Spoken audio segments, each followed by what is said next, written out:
네, 오늘 우리에게 주시는 하나님의 말씀은요, 사무엘상 7장의 말씀입니다. 사무엘상 7장 1절에서 11절까지의 말씀입니다.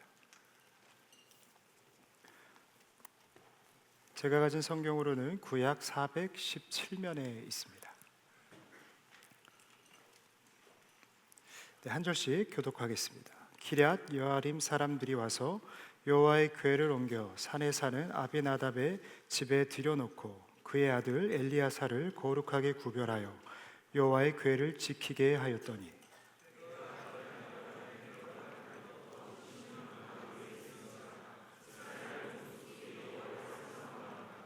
사무엘이 이스라엘 온 족속에게 말하여 이르되 만일 너희가 진심으로 여호와께 돌아오려거든 이방 신들과 아스타롯을 너희 중에서 제거하고 너희 마음을 여호와께로 향하여 그만을 섬기라. 그리하면 너희를 블레셋 사람의 손에서 건져내시리라.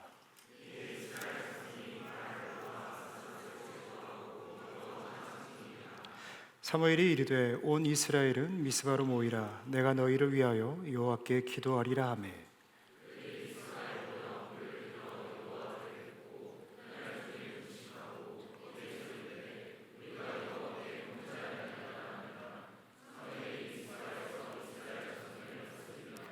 이스라엘 자손이 미스바에 모였다 함을 블레셋 사람들이 듣고 그들의 방백들이 이스라엘을 치러 올라온지라. 이스라엘 자손들이 듣고 블레셋 사람들을 두려워하여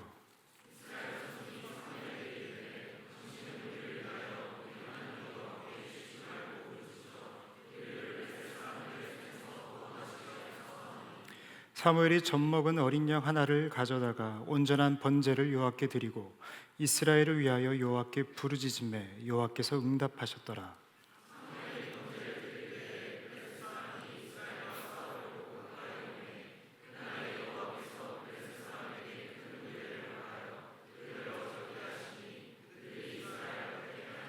함께요. 이스라엘 사람들이 미스바에서 나가서 블레셋 사람들을 추격하여 백갈 아래에 이르기까지 쳤더라. 아멘. 이것은 하나님의 말씀입니다. 오늘 고목이 아닌 거목이 되라 라는 자의 말씀을 함께 은혜를 나누려고 합니다. 미국 서부에 위치한 롱스피크 산에는요 아주 거대한 나무 잔해가 있다고 합니다. 학자들은 대략 한 400년 정도 된 나무로 추정을 하는데요, 이 나무가 특별한 이유가 몇 가지 있습니다. 그 중에 한 가지가 이 나무가 살아오면서 총 14번의 벼락을 맞았다라는 거죠. 그럼에도 불구하고 이 나무는 생명을 유지를 하는데요, 이후에도 태풍과 눈사태 속에서도 그는 꿋꿋이 견디며 거목으로서의 자태를 유지했습니다. 그래서 많은 사람들이요 이 나무를 볼 때마다 이야기하는 거죠. 이 나무는 영원할 거야. 이 400년이라는 세월 속에서 벼락을 14번이나 맞고 또 끊임없는 눈사태와 태풍 속에서도 견뎌낸 아주 단단한 나무였기 때문이죠. 그러나 그들의 찬사가 무색하게도 현재는 죽은 고목이 되어버렸습니다. 한순간에 고목이 된 거죠. 이 거목을 쓰러뜨리는 것은요 번개도 눈사태도 태풍도 아니었습니다. 아주 작은 벌레, 이 손가락 한 마디 정도 되는 이 딱정벌레 때문이었는데요, 이 딱정벌레가 나무 껍질 뚫고 들어가서 내부를 파고 또 파먹기 시작합니다. 그리고 수년 동안 거목의 속을 갉아먹기 시작하는데요, 겉은 여전히 울창했고요 단단해 보였지만 이 딱정벌레, 이 손가락 한 마디 정도밖에 되지 않는 이 딱정벌레로 인해 이 속은 썩어가고 있었던 거죠. 그렇게 한 자리를 꿋꿋하게 400년을 견뎌낸 이 거목은요 결국 고목이 되어 작은 바람 앞에 쓰러지고 말았습니다. 하나님께서는 이 작은 자연의 이치 속에서 우리에게 이렇게 메시지를 던지시는 것 같아요. 인생을 무너뜨리는 것은 거대한 폭풍이 아니라 아주 작은 딱정벌레 한 마리일 수 있다. 오늘 우리가 살펴볼 말씀도 이와 같습니다. 이스라엘 백성이 출애굽하고 또 광야 40년을 지나 이 여호수아 시대 때에 보여줬던 이 퍼포먼스는요 가히 무적에 가까웠죠. 그들은 출발부터가 남달랐습니다. 이 당시 요단강은 우기가 되면 굉장히 물살이 거세고 깊었습니다. 이 건기 때와는 전혀 다른 모습을 보여주는 거죠. 근데 그때 당시는요 우기였어요. 사람이 건널 수 없는 깊이와 물살을 가지고 있었던 시기였죠. 그런데 그들은요 모세 때와 같이 이 홍해가 갈라졌던 것처럼 요단강을 가르고 걸어서 넘어갑니다. 우리가 잘 아는 이 철옹성과 같은 이 여리고성을 함락시키는 것도 마찬가지죠. 그들은 손에 피 한 방울 묻히지 않고요 승리합니다. 이에 성경은요 이야기합니다. 출애굽기 15장 14절부터 15절까지의 말씀인데요, 제가 읽겠습니다. 여러 나라가 듣고 떨며 블레셋 주민이 두려움에 잡히며 에돔 두령들이 놀라고 모압 영웅이 떨림에 잡히며 가나안 주민이 다 낙담하나이다. 이게 무슨 말입니까? 가나안 족속, 모든 족속이요 이 출애굽했던 이스라엘 백성들의 거침없는 행군에 모두가 두려워 떨었다라는 거예요. 그 중에서도요 블레셋 주민마저도, 여러분 블레셋은 철기 문명을 가졌던 사람들이었습니다. 이 무기의 질이 달랐음에도 불구하고 이 거침없는 이스라엘 백성의 행군에 블레셋조차도 떨었다라는 거죠. 그 기세가 대단했습니다. 마치 이 14번의 벼락을 맞고 숱한 눈사태와 태풍을 견뎌낸 이 거목과 같았다라는 거죠. 그러나 오늘 우리가 마주하고 있는 이 사무엘상 7장은요 이러한 기백을 어느 곳에서도 찾아볼 수가 없습니다. 한때는 위대했으나 더 이상 생명을 나누지 못하는 고목처럼 그들의 이 촛불은요 풍정등화와 같았어요. 곧 꺼져도 이상하지 않을 이 저물어가는 태양과 같았다라는 거죠. 문제는요 겉모습에 취해서 자신이 곧 쓰러져도 이상하지 않는 이 고목이라는 사실조차도 알지 못했기 때문입니다. 엘리 제사장 시절 이스라엘과 블레셋 간의 전쟁이 벌어졌습니다. 우리가 잘 아는 전투죠. 이 첫 전투에서는요 이스라엘 백성이 집니다. 거기서 4,000명의 사상자가 나죠. 이스라엘 백성들은요 그래서 고민하기 시작해요. 우리가 왜 패배했을까? 왜 졌을까? 그러면서 그들이 내린 결론이 법궤가 없구나. 그러면서 성소에서, 지성소에서 법궤를 꺼내어 이 전쟁터로 가지고 나갑니다. 그러자 이스라엘의 기세는요 하늘을 찔렀고요 그 찌른 기세에 블레셋은요 눌렸어요. 성경은 정확하게 표현합니다. 그들의 땅 구름의 그 소리로 인해서 블레셋 사람들이 두려워했다라는 거죠. 멘탈이 흔들린 겁니다. 이 전쟁은요 기세가 굉장히 중요하거든요. 그래서 군악대를 두고 그 기세를 꺾으려고 하는 거죠. 그러나 결과적으로 이스라엘이 패해요. 그냥 패한 게 아니라 대패였어요. 이 전쟁에서는 이스라엘군이 3만 명이 죽고요 자신의 심장이고 여호와의 임재의 상징이었던 법궤마저도 빼앗기지 않습니까? 여러분 이 패배의 원인은 무엇입니까? 그들에게는 성소도 있었고 법궤도 있었고 겉보기에는 거목처럼 모든 것이 완벽했습니다. 뺄 것이 하나도 없었다라는 거죠. 그러나 여러분 성경은요 분명히 그 원인을 진단하고 있는데요 이렇게 이야기합니다. 여호와의 말씀이 희귀하여 이상이 흔히 보이지 않았더라. 아멘. 그들에게 무엇이 없었습니까? 하나님의 말씀이 없었어요. 그 중심에는 하나님의 말씀이 떠났고 없었다라는 것입니다. 다시 말해서 주님께서는 말씀이 없는 공동체, 아니 말씀이 없는 그 한 영혼은요 결국 무너진다라는 것을 이 본문을 통해서 우리에게 경고하고 있는 거죠. 사랑하는 여러분, 여러분들의 심령 가운데 하나님의 말씀이 그 생기가 불어 들어오기를 축복합니다. 여러분들도 나중에 다 이제 결혼을 하고 이제 자녀를 낳을 텐데요. 세상에 이런 말이 있잖아요. 자녀는 어디에 넣어도 안 아프다, 눈에 넣어도 안 아프다. 아파요. 여러분 3명은 더 아파요. 제 눈은 작은데 넣어보려고 하니까 왜 웃죠? 아파요. 그런데 부모에게 자식은요, 이런 것 같아요. 미워도 다시 한번, 밉지만 다시 한번. 요즘 큰딸 사랑이에게 새로운 장난감이 하나 생겼습니다. 십자 드라이버예요. 네. 온 집안에 나사를 풀고 다니는데요, 정말 돌아버리겠어요. 저녁에는 저희가 이제 부엌등을 켜는데 이제 주광색 등을 켜요.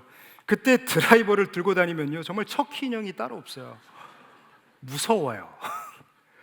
근데 이 친구가 한 번은 모든 문 손잡이에 나사를 풀어 뽑아놨는데요, 열 수가 없는 거예요. 문제는 뭐냐면 해체는 되는데 복구가 안 돼요. 한 번 빼놓은 손잡이라요, 제가 다시 이렇게 조여도요, 이 헐거운 거죠. 근데 여러분, 어떻게 해요? 미워도 뭐예요? 다시 한번. 제 딸은요, 특별히 저희 큰딸은요, 100명이면 100명 다 제 딸인 줄 알아요. 제 유전자가 굉장히 강력한 거죠. 여기에 저희 사랑이를 맡았던 교사분들이 좀 있는데, 저는 말한 적이 없거든요. 먼저 찾아와서 이야기해요. 목사님 큰딸이요, 똑같아요. 굳이 말 안 해도 되는데. 근데 그 딸이 뭐 저와 닮은 걸 떠나서 결국 제 딸 아닙니까? 여러분, 제가 하고 싶은 건, 말씀드리고 싶은 건 이런 거예요. 하물며 하나님은 어쩌겠냐라는 거죠. 이사야 41장 14절 말씀은요, 참 제가 좋아하는 말씀이면서 제 상황을 늘 자각하게 하는 말씀이기도 한데요. 버러지 같은 너 야곱아, 너 이스라엘 사람들아, 두려워하지 말라. 나 여호와가 말하노니 내가 너를 도울 것이라. 하나님께서는요, 이스라엘 백성을 향해서 이야기하십니다. 버러지 같은 너 야곱아. 버러지 같다라는 거죠. 쓸모도 없고 가치도 없다라는 겁니다. 여러분, 버러지가 무슨 가치가 있겠어요? 그런데 주님의 말씀은요, 그렇게 끝나지 않아요. 내가 너를 도울 것이라. 여러분, 절망 중에도 소망을 잃지 말아야 하는 이유는요, 그 소망이 우리 안에 있지 않냐고 하나님께 있기 때문입니다. 하나님이 우리의 아버지 되시거든요. 우리를 향한 아버지의 등불은요, 여전히 타고 있기 때문입니다. 하나님께서는요, 역사하기 시작하십니다. 이 블레셋에게 처참히 밟혔던 이스라엘이요, 7장에는요 그들을 철저하게 밟습니다. 그리고 그곳에 우리가 잘 아는 에벤에셀이라는 기념비를 세우죠. 이 도움의 돌, 여호와께서 우리를 도우셨다라는 겁니다. 근데 우리가 이것을 단순히 어떤 승리를 기억하고자 세운 기념비는 아니죠. 이 기념비라는 의미가 다 그렇거든요. 기억하는 겁니다. 각인해서 잊지 말라라는 거예요. 그렇다면 이 에벤에셀이라는 기념비가 우리에게 던지는 메시지는 무엇입니까? 하나님은 우리를 언제나 돕는 분이시다라는 거예요. 후대에도 하나님이 어떠한 분이냐 누군가 물었을 때 어떠한 순간에도 우리를 도와주시는 분이심을 잊지 말라라는 거죠. 병약하고 고목에 불과했던 이스라엘이 이 전쟁의 기점을, 이 판세를 뒤집는 변곡점을 만들어 냅니다. 사랑하는 여러분, 여러분들의 인생은 어디를 향해 가고 있습니까? 거목입니까? 아니면 겉은 장대하지만 속은 비어있는 이 고목을 향해 나아가고 있습니까? 바라기는 오늘 말씀이 여러분들의 인생의 변곡점이 되어서 고목이 아닌 거목의 길로 나아가시기를 축복합니다. 이를 위해서 인생의 변곡점을 만드는 방법, 첫 번째는요, 옷을 찢지 말고 마음을 찢는 기도를 드려야 합니다. 옷을 찢지 말고 마음을 찢는 기도를 드려야 합니다. 우리 2절 말씀을 같이 읽어볼까요? 2절 말씀입니다. 시작.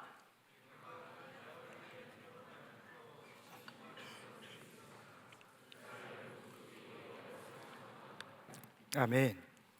사무엘상 4장에서 빼앗겼던 법궤가요 7장에 비로소 이스라엘로 돌아옵니다. 여러분, 하나님의 임재의 상징이자 그들이 심장과도 같았던 법궤가 돌아옵니다. 그리고 그 법궤가 돌아오기까지 얼마나 블레셋을 괴롭혔습니까? 다곤 신상이 넘어지는 것이 아니라 산산조각 나잖아요. 블레셋이 이 법궤를 어찌할 줄 몰라서 결국 버리고 도망친 겁니다. 다시 말해서 이스라엘 백성에게는 여호와의 상징, 그 임재의 상징이 법궤가 돌아왔고, 그 법궤의 쓴맛을 겪은 블레셋은 물러갔다라는 거죠. 이 모든 상황이요, 이스라엘의 사기는요, 이제 하늘을 찔러야 정상인 겁니다. 법궤가 돌아왔고 위협하던 적군들이 사라진 거잖아요. 그런데 현실은요, 정반대였어요. 2절에 이 사모하니라의 표현이 있는데요, 이 원문을 잘 살린 현대인 성경을 보면 이렇게 이야기합니다. 모든 이스라엘 백성을 슬퍼하며 여호와를 찾았다.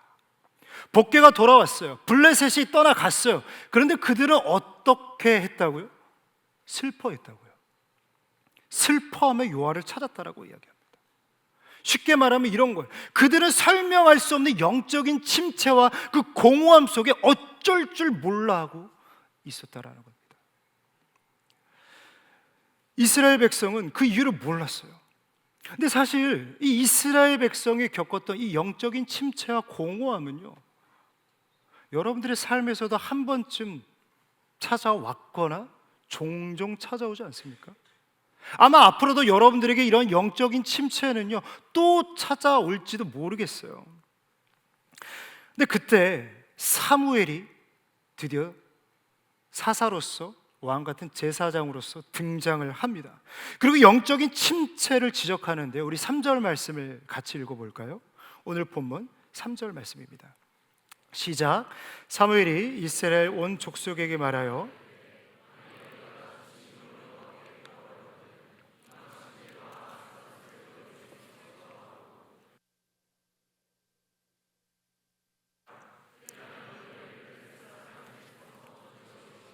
아멘.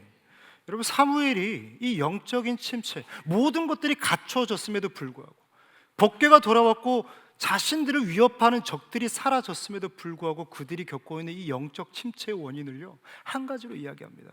그들의 우상 숭배죠. 그들 안에 여전했던 이 아스타롯, 그리고 바할, 이 풍요의 신이죠.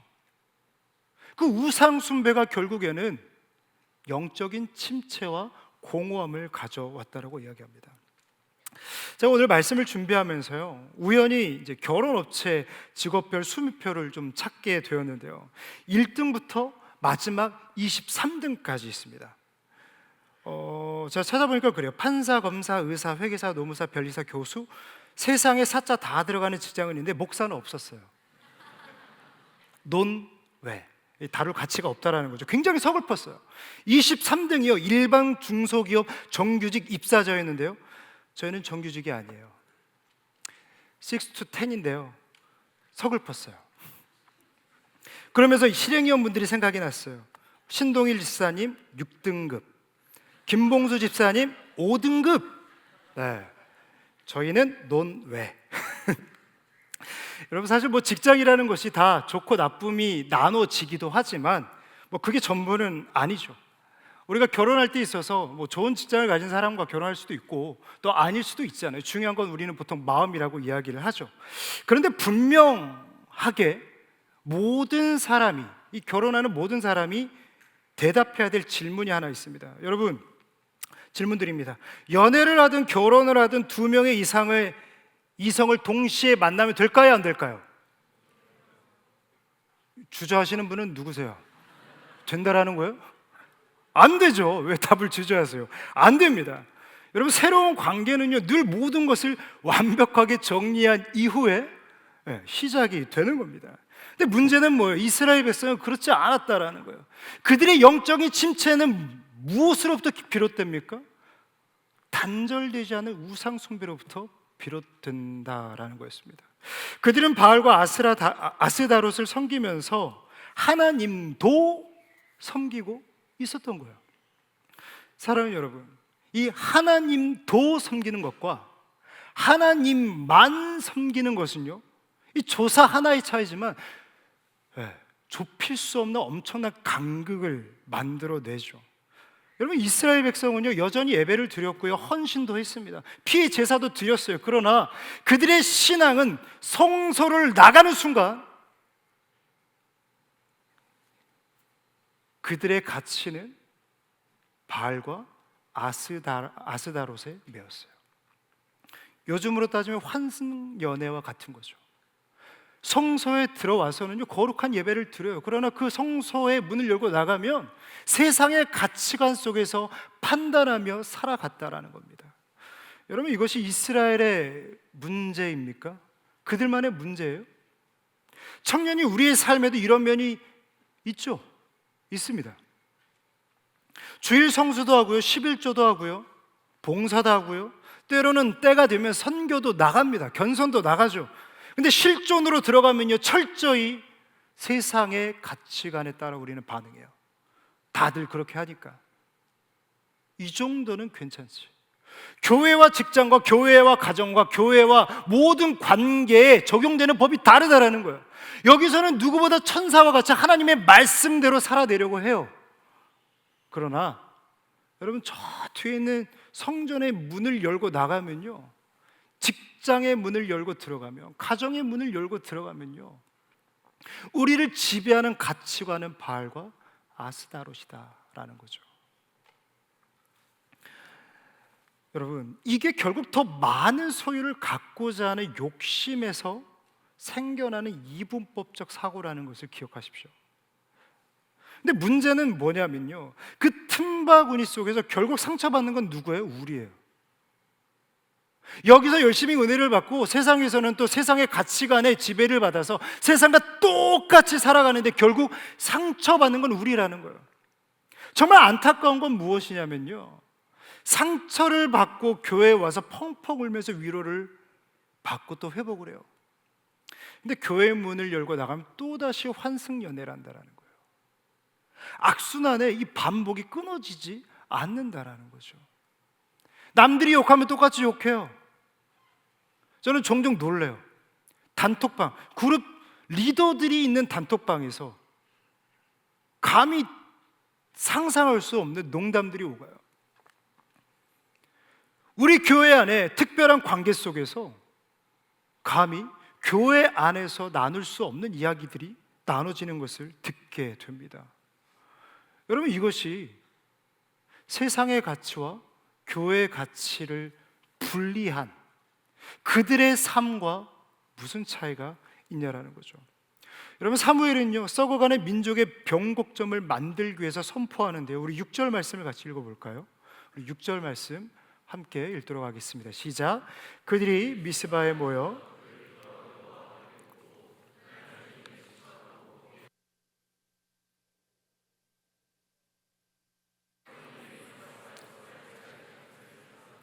아멘. 여러분, 사무엘이 가장 먼저 했던 것은요, 여호와 앞에 물을 붓고 전심으로 기도하는 것이었습니다. 여기서 물을 붓는다라고 하는 것은요, 자신을 다 쏟아낸다라는 거죠.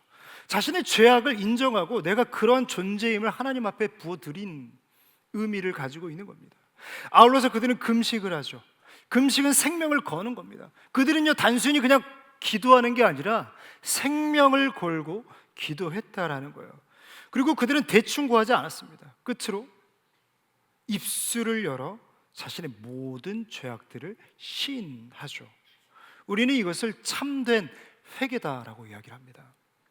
근데 여기서 우리가 읽었던 마지막 표현이 이스라엘 자손을 다스리니라라고 이야기를 하는데, 이 다스린다라는 표현을 원어적 의미로 보면 말씀을 먹인다라는 표현이 있습니다. 다시 말해서 그들이 이전의 삶 가운데에서는요 말씀이 선포되어지지만 그 말씀을 먹었다, 먹지 못했다, 먹지 못했다라는 거예요. 그들이 예배를 드렸고 헌신을 했고 하나님 앞에 제단 앞에 제물을 올려드렸지만 그 말씀이 그 심령 가운데 뿌려지지 않았다라는 거예요. 왜요?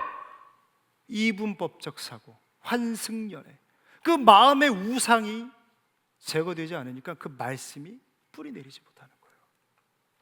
여러분, 말씀에 다스림이 있는 인생을 사시기를 축복합니다. 여러분, 말씀을 먹어야 살아요. 근데 그 말씀을 먹으려면 우리 안에 반드시 제거해야 할 우상이 있다라는 거죠. 다시 한 번 더 여러분들에게 묻습니다. 여러분들의 인생 나무는 어떻습니까? 바라기는 말씀으로 채워지는 고목이 되기를 간절히 소망합니다. 인생의 변곡점을 만드는 두 번째, 여호와께 부르짖어야 합니다. 여러분, 여호와께 부르짖어야 합니다. 우리 7절 말씀을 같이 읽어볼까요? 7절 말씀입니다. 시작. 이스라엘 자손이 미스바에 모였다함을 블레셋 사람들이 듣고 그들의 방백들이 이스라엘을 치러 올라온지라. 이스라엘 자손들이 듣고 블레셋 사람들을 두려워하여. 성경은요 늘 이 아이러니를 담고 있는 것 같아요. 지금 이 전의 모습이 어떠한 모습이냐면 6절이죠. 그들은 여호와 제단 앞에 물을 쏟고 금식하며 내가 죄인이라고 고백하며 시인합니다. 여러분, 그랬다면 어떤 기적, 이 반등이 일어나야 되는 거잖아요. 그런데 적들이 그들을 쳐들어 올라옵니다. 블레셋이 기습을 감행한 거죠.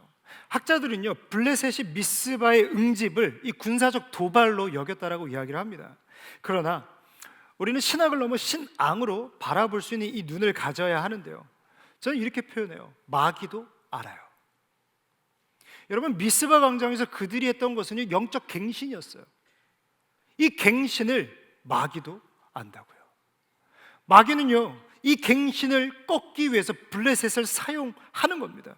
이스라엘이 영적 쇄신을 이루지 못하도록 마귀가 회방을 놓는 거죠. 여러분, 우리의 영적 쇄신과 도약 앞에 반드시 도전이 있다는 것을 기억하십시오.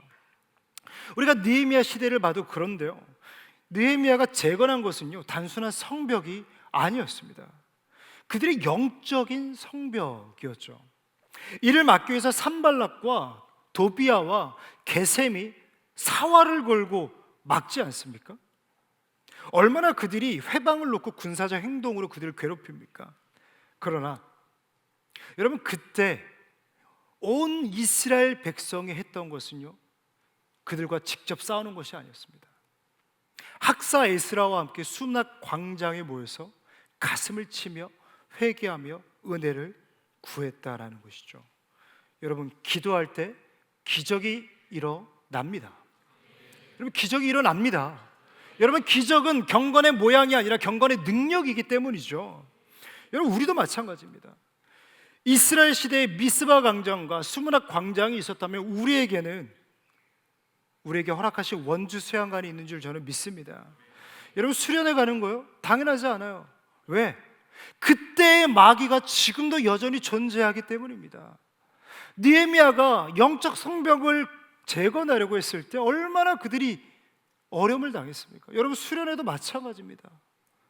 블레셋이 그들을 회방 놓으려고 올라갔을 때 그들이 두려워 떨었던 것처럼 우리가 영적 쇄신을 이루고자 할 때 우리는 반드시 두려움을 맞이한다라는 거죠. 갑자기 직장에 일이 생기고요, 가정에 아픈 사람이 생기고요, 혹은 팀 내 어려움이 생깁니다. 특별히 청년부 수련회는요 명절을 앞둔 바로 직전주예요. 연차를 쓰는 것이 얼마나 눈치가 보이겠습니까? 제가 보니까요 못 가는 게 당연해요. 올해 처음 들어간 직장인 지체가 명절 앞두고 어떻게 휴가를 쓰겠어요? 연차를 쓰겠어요? 가는 것이 대단한 거죠. 그러나 여러분, 우리가 그 모든 도전을 깨고 수양관으로 올라갈 때 그 미스바 광장에 일어났던 기적이 우리의 삶 가운데도 동일하게 일어날 줄 저는 믿습니다. 블레셋의 소식에요 이스라엘 백성은 모두가 두려워하며 떱니다. 그런데 저는 오늘 이 말씀을 읽으면서 절망 중에 소망 한 가지를 찾습니다. 우리 8절 말씀을 같이 읽어볼까요? 8절 말씀 시작. 이스라엘 자손이 사무엘에게 이르되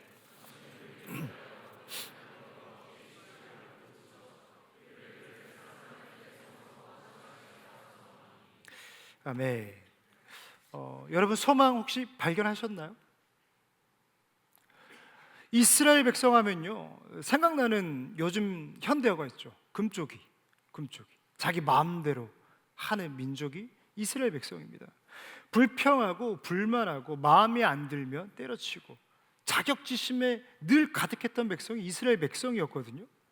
거기에 법궤를요 무슨 부적처럼 쓰는 민족이었어요. 그러면서 늘 그 마음에는요, 두 마음을 품고 늘 갈팡질팡했던 민족이 이스라엘 백성이었습니다. 금쪽의 이스라엘 백성이요, 이 위기 앞에 굉장히 이전과 확연히 다른 한 모습을 보여주는데요, 이스라엘 백성이 사무엘에게 기도를 요청합니다. 여러분, 과거의 이스라엘 백성이라면요 어떻게 했을까요? 법궤를 들고 나갔겠죠. 아니면 불평불만했을 겁니다. 쩔쩔 맸을 거예요. 여러분, 그 이전까지 사무엘서 말씀을 보면요, 위기 가운데 기도하자라는 말이 단 한 번도 나오지 않아요. 그런데 여러분, 참된 회개가 그들을 깨우기 시작하는 거예요. 지난 수요일 말씀 가운데 목사님께서 이 책은 도끼다라는 책을 소개하셨죠. 이 책은 도끼다라는 말은 한 사람의 문장에서 따온 표현이었습니다. 책이 영혼을 깨운다라는 거예요. 여러분, 하나님의 말씀도 우리의 영혼을 깨우는 줄 믿으시기 바랍니다. 여러분, 다스리니라, 하나님의 말씀이 그의 심령이 들어가기 시작하니까 이 위기 가운데 내가 무엇을 해야 되는지를 깨달는 거예요. 여러분, 말씀이 우리 안에 거할 때 우리는 그 위기가 기회가 될 줄 믿으시기 바랍니다. 왜요? 말씀이 내 안에 있으면 그 말씀이 우리를 주장하고 그 말씀이 매뉴얼이 되어서 두려워 어쩔 줄 몰라하는 것이 아니라 지금 당장 내가 해야 될 것들을 가르쳐 주기 때문입니다. 사랑하는 여러분, 인생의 위기가 찾아왔을 때 기도하십시오. 누군가에게는요 때로는 뻔뻔해 보일 수도 있을 겁니다. 그러나 여러분, 원래 기도는 뻔뻔한 거예요. 여러분, 이스라엘 백성이 얼마나 뻔뻔해요. 늘 불평불만하다가 늘 자신의 실수로 인해 위기를 자초하는 민족이잖아요. 그런데 하나님 그 뻔뻔한 기도에 응답하세요. 그 기도를 하찮게 여기지 않으세요. 왜? 버러지 같은 너 야곱아, 내가 너를 어떻게 버리겠느냐? 내가 너를 도우리라. 미워도 다시 한번. 하나님 아버지는 말씀 앞에 스스로를 가두시는 분이십니다. 그 하나님은요 우리에게 말씀하세요. 내가 너희를 절대 고와 같이 내버려 두지 않을 것이다. 할렐루야. 여러분, 우리가 뻔뻔할지라도 그 뻔뻔한 기도를 하나님 앞에 올려드릴 때에 그 뻔뻔한 기도 가운데 하나님은 거룩함으로 응답하신다라는 것이죠. 여러분, 예의 있는 기도가 아니라 겸손한 기도, 하나님 앞에 체면 차리는 기도가 아니라 자신을 내려놓는 기도를 올려드리시기를 축복합니다. 여러분, 창세기에는 그런 기도가 질비해요. 가장 먼저 등장하는 기도가 무엇입니까? 아브라함이잖아요. 아브라함이 소돔과 고모라를 구하기 위해서 몇 번을 기도합니까? 6번을 기도해요. 50, 45, 40, 30, 20, 10.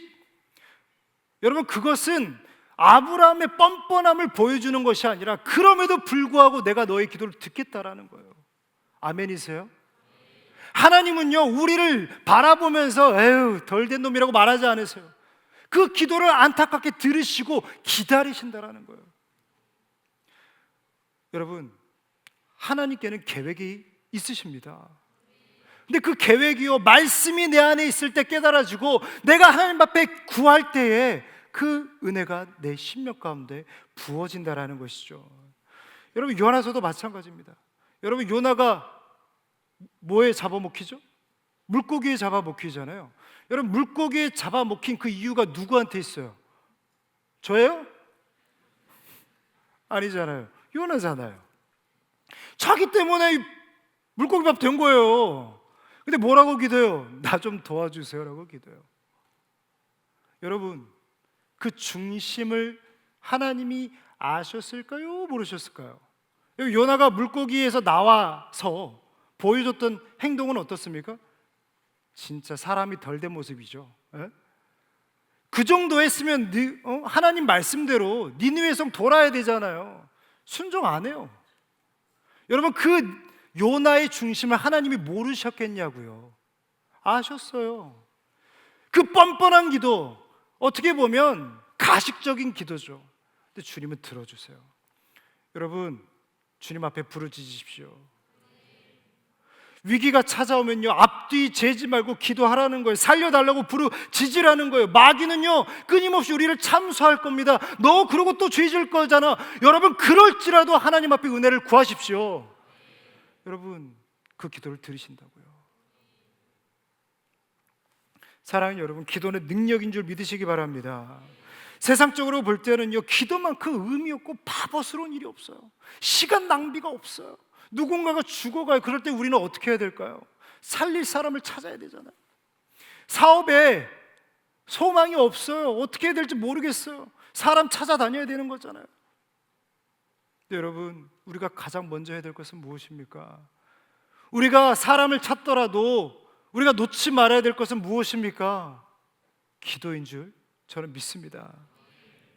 기도할 때 하나님이 일하시기 때문이죠. 기도는 마치 현실 도피처럼 보여요. 그러나 기도만큼 강력한 능력이 없는 줄 믿으시기 바랍니다.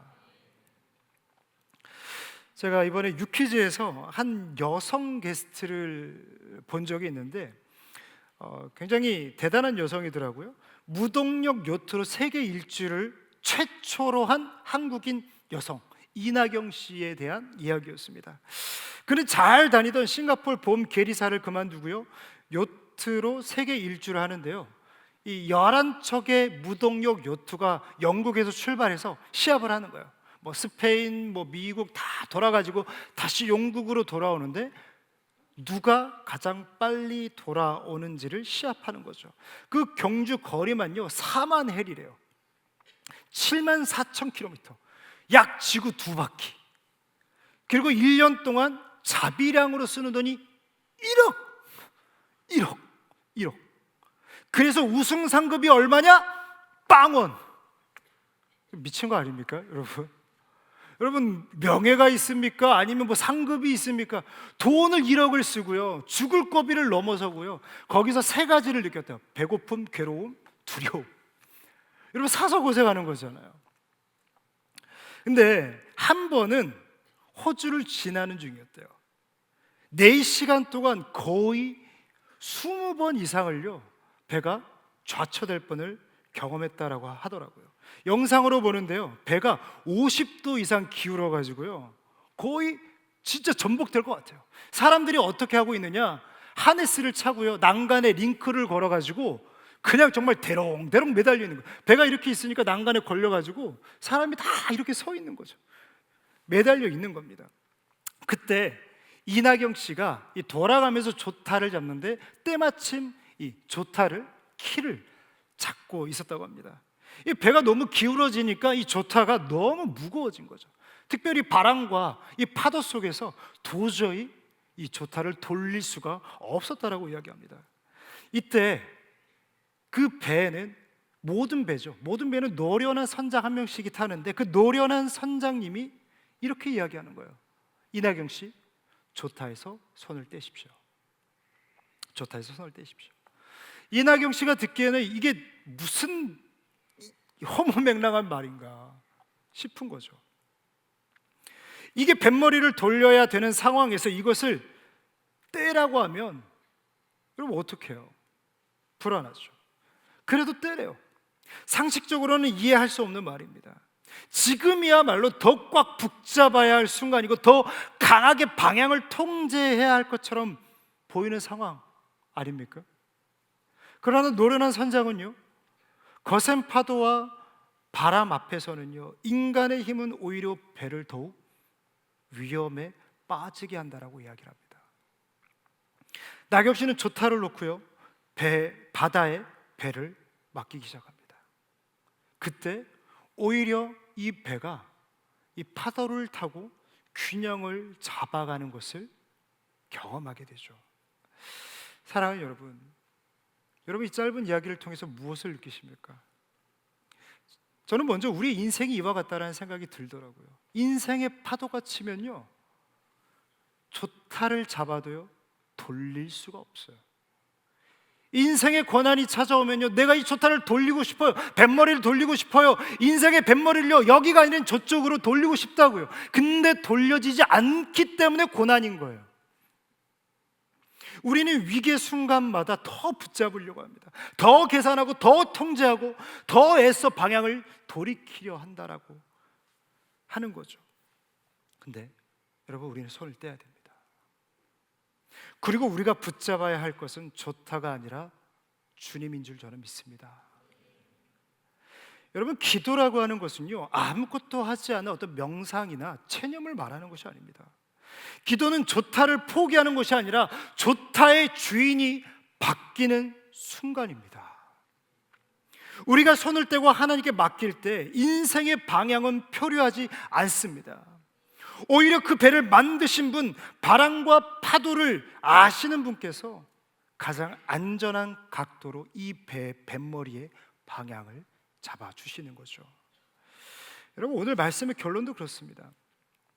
여러분, 홍해 앞에 선 모세가요, 이스라엘 백성에게 뭐라고 이야기합니까? 이렇게 이야기합니다. 여호와께서 너희를 위하여 싸우시리니 너희는 가만히 있을지니라. 여러분, 가만히 있으라고 이야기합니다. 이와 비슷한 말씀을요, 사무엘도 이야기합니다. 너희는 이제 가만히 서서 여호와께서 너희 목전에서 행하시는 이 큰 일을 보라. 여러분, 이 말을요, 다윗도 합니다. 이르시기를 너희는 가만히 있어 내가 하나님 됨을 알지어다. 여러분, 그리고 이 세 사람은 기도합니다. 여러분, 풍랑 앞에 가만히 계십시오. 그리고 하나님 앞에 기도하십시오. 좋다의 주인이 내가 아니라 하나님이심을 고백하십시오. 여러분, 기도는 다른 것이 아니에요. 내 인생의 주인이 주님이심을, 그리고 나는 그 주님 앞에 한낱 피조물에 불과하다라는 것을 인정하고 고백하는 것입니다. 그러나 기도할 때 싸움의 주체가 나에게서 하나님으로 바뀝니다. 여러분, 결국 이 전투의 결과는요, 기세등등했던 블레셋이 아니라 하나님 앞에 두려워 떨며 기도했던 이스라엘 백성이었습니다. 여호와께서 우레로 일하셨습니다. 그리고 성경은 분명하게 이야기를 하죠. 여호와의 손이 사무엘이 사는 날 동안에 블레셋 사람을 막으셨다. 여러분, 여호와의 손이 막으셨다라고 이야기합니다. 여러분, 기도할 때 싸움의 주체가 바뀝니다. 여러분, 좋다를 주님께 맡기십시오. 그럴 때 하나님께서 소망의 항구로 여러분들의 인생을 인도해 가실 줄 저는 믿습니다. 말씀을 마치려고 하는데요, 오늘 말씀 안에는요, 참 많은 이야기들이 담겨져 있습니다. 고목과 같았던 이스라엘이 거목으로서 다시금 발돋움하는 순간입니다. 에벤에셀이라는 장소는요, 7장에 처음 등장하지 않습니다. 에벤에셀이라는 장소는요, 사무엘상 4장에 먼저 등장을 합니다. 그리고 그 장소는 블레셋에게 법궤를 빼앗기는 장소가 되죠. 그 당시 블레셋은 아벡의 진을 쳤고 이스라엘은 에벤에셀의 진을 쳤던 거예요. 그리고 그 에벤에셀에서 여호와의 법궤를 잃어버리죠. 그런데 주님께서 오늘 그 수치의 땅인 에벤에셀에 기념비를 세우시고 더 이상 이스라엘 백성에게 수치가 아닌 영광을 선물해 주십니다. 더 이상 수치의 장소, 상처의 장소, 아픔의 장소가 아니라 에벤에셀은 여호와께서 나를 도우셨다, 승리를 기억하는 영광의 장소가 된 것이죠. 사랑하는 여러분, 여러분들의 인생의 수치의 장소는 어디입니까? 바라기는 수치는 물러가고 그곳이 에벤에셀이 되기를 간절히 소망합니다. 여러분, 이를 위해서는요, 우리는 미스바 광장에 모여야 합니다. 은혜와 부르짖기 전에 수문학 광장에 모여서 옷을 찢는 것이 아니라 마음을 찢고 하나님 앞에 통곡하며 물을 쏟아내며 금식하고 주님 앞에 내가 죄인임을 고백해야 된다는 거죠. 사랑하는 여러분, 우리의 미스버 광장, 수문학 광장은 어디입니까? 저는 원주 수영관인 줄 믿습니다. 여러분, 그곳, 그 미스버 광장에서 하나님의 은혜를 구하십시다. 하나님의 영광을 구하십시다. 여러분, 그것이 별것 아닌 것 같고 의미 없는 것 같고 부질없는 것 같지만, 여러분, 투자라고 하는 것은 무엇입니까? 당장 보여지지 않지만 결국 하나님 앞에 드린 시간은 헛되지 않습니다. 하나님은 기억하십니다. 때가 되면 이른비 늦은비 복된 소낙비로 우리의 삶을 가장 복되고 기름지게 하실 줄 저는 믿습니다. 여러분, 그 올라감에 있어 주저하지 마십시오. 블레셋이 쫓아온다고요? 그 미스바 광장 올라가는 데 있어서 많은 걸림돌이 있다고요? 예, 은혜가 있기 때문에 많은 걸림돌이 있는 겁니다. 우리는 그 역설적인 은혜를 받아들이면서 오히려 힘을 가지고 용기를 얻어서 걸어가야 되는 거예요. 여러분들의 인생의 풍랑이 거세질수록 은혜도 더욱더 굳건해질 줄 저는 믿습니다. 오늘 이 말씀을 기억하며 우리 찬양하며 기도의 깊은 자리로 나아가기 원합니다. 나는 내 마음의 복음이 흥했던 곳에서 다시 아버지를 만나고, 주님 내 마음의 연약한 눈물의 끝에서 또 나를 반겨주시네. 작다 생각했던 그의 부르심 다시 나를 회복해 하시네. 다시 일어나 다시 일어나 주를 예배하니 내 모든 기쁨이 되리. 주의 기쁨 되어 삶의 모든 순간이 주께 다 되어드리리.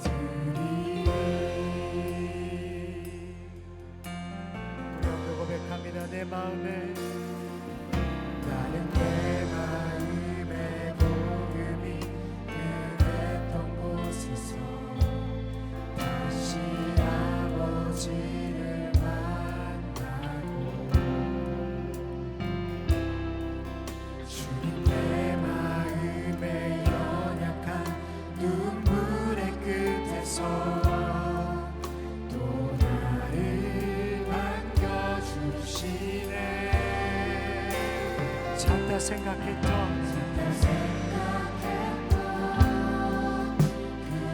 그 부르심 속에서 우리는 다시 일어나 회복할 것입니다. 회복해 하시네. 우리 주님을 향하여 나아가시길 원합니다. 일어나 주를 예배하니 내 모든 기쁨이 되리.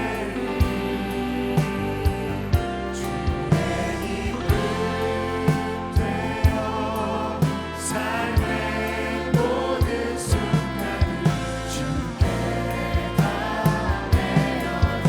우리 함께 고백합니다. 다시 일어나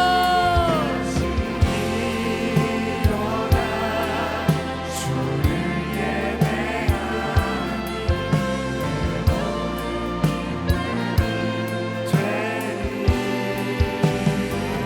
그의 기쁨 되어 삶의 모든 순간을 주께 다. 우리 목소리 높여서 다시 일어나 다시 일어나 주를 예배하니 내 모든 기쁨이 되리. 주의 기쁨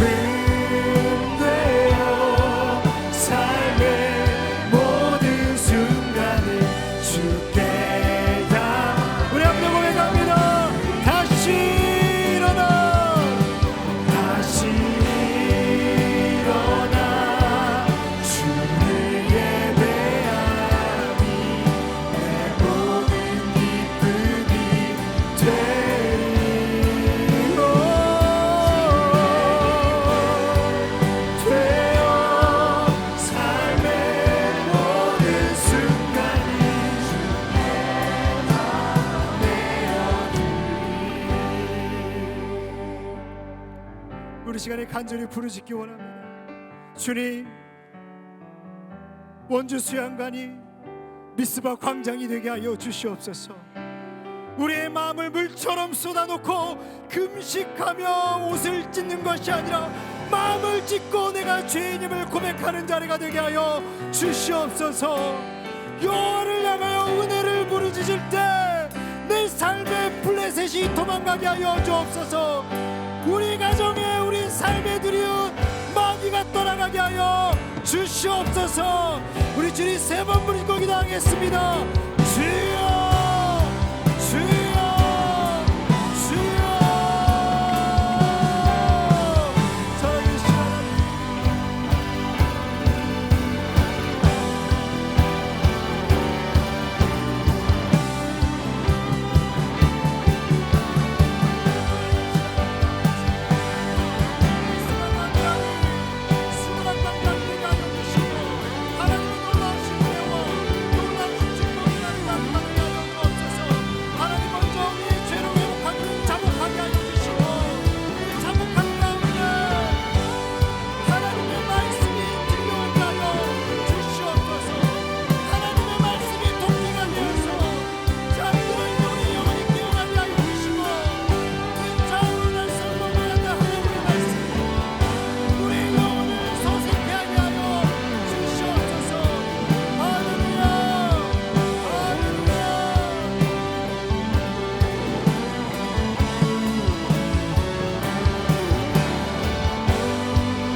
마지막으로 기도할 때 수련회를 위해서 함께 기도하기 원합니다.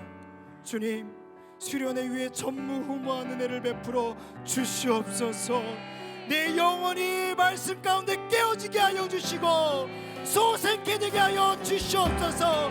갈 바를 알지 못하는 영혼들이 있다면 갈 바를 알게 하여 주시고, 육신의 연약함이 있다면 회복함이 있게 하여 주시고, 물질의 어려움이 있다면 물질의 어려움이 떠나가게 하여 주시고, 하나님과 깊이 만나는 자리가 되게 하여 주시옵소서. 주시옵소서. 우리 생명을 걸고 주님 세번 부르짖고 뜨겁게 기도하겠습니다. 주여 주여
참 좋으신 하나님 아버지, 오늘도 우리에게 귀한 말씀의 도끼로 잠들어 있던 영혼을 깨워주시니 감사합니다.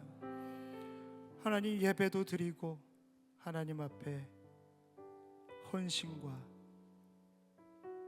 그 재물까지도 드리지만 여전히 내 안에 해결되지 않은 영적 침체와 공허함 속에 허덕이는 영혼이 있다면 오늘 말씀이 길이 되어 하나님 앞에 자복하며 두 마음이 아닌 한 마음을 품고 나아가게 하여 주시옵소서. 이 모든 과정 가운데 대적하여 들어오는 사단마귀를 기도로 무찌르게 하여 주시고 그 기도가 능력이 되어 내 삶의 길이 되게 하여 주시옵소서. 수련회 위에 전무후무한 은혜를 베풀어 주시옵소서. 모든 문제가 떠나가게 하여 주시고 우리 안에 드리운 영적 어둠이 사라지게 하여 주시옵소서. 여호와의 광명한 빛이 우리의 영혼을 비추게 하여 주시옵소서. 모든 그룹과 팀과 부서가 살아나게 하여 주시고 영적 갱신과 쇄신을 통하여 하나님 앞에 바로 서게 하여 주시옵소서. 하나님, 이 시간에도 세은혜 교회에서 말씀 전하시는 담임 목사님을 강권적으로 붙잡아 주시옵소서. 3일째 마지막 날 저녁 부흥회입니다. 주님, 전무한 은혜를 내려 주시옵소서. 그 영혼들 위해 마땅한 은혜를 부어주시고 그 교회가 하나 되어 복음 사역 감당하는 주님의 몸된 교회 되게 하여 주시옵소서. 이 모든 말씀 예수님의 이름으로 기도드리옵나이다. 아멘.